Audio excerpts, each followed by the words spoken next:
At dahil ang buhay natin kay Kristo, at si Kristo ay nagtagumpay, lagi natin tatandaan na tayo po ay mananagumpay. Tayo lahat ay mananagumpay. Kaya nga po sinasabi ng salita ng Diyos sa 1 Corinthians 9, verse 4, hanggang 5, sino yung mga nagtatagumpay laban sa sanlibutan? Yaong naniniwala na ng palataya na si Jesus ay anak ng Diyos. Kung ikaw ay naniniwala na si Jesus ay anak ng Diyos, napagtagumpayan na natin ang sanlibutan. Dahil ang sanlibutan, ayaw na tayo manipalataya na si Jesus ay anak ng Diyos.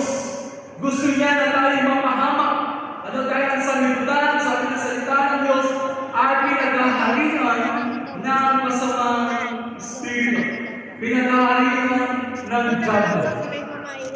At ang gusto ng diablo, habang tayo dito sa sanlibutan, ini-encourage ka, gagawin niya lahat upang lahat ng tao ay hindi maniwala na si Jesus ay anak ng Diyos, na si Jesus ay naging tao, siya ay namatay sa krus, inilibing at muling nabuhay ng tatlong araw upang tayo tubusin sa ating mga kasalanan. Gustong-gustong hadlangan niya ng away.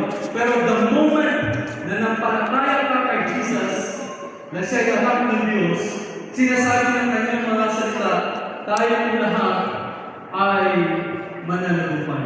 Makisabi na po sa iyo katabihan ko, ikaw ay mananagumpay.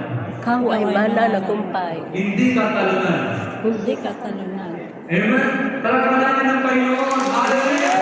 Dahil kay Jesus tayo lahat ay mananagumpay dahil sa ating pagkakilala at pananampalataya sa Kanya. So, una pong bagay, Christ answered major crisis. Mayroon pa akong apat na crisis na nakita sa Biblia o pwede pang dagdagan natin. Pero dito, pupumas lang po sa apat na bagay na ito. Ang unang bagay, Christ answers major crisis. He has authority over all creation.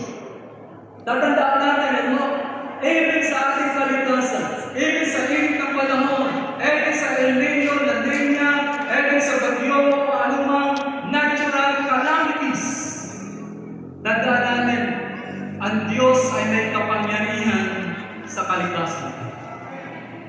Sinasabi na pag-asa ako, magkakaroon tayo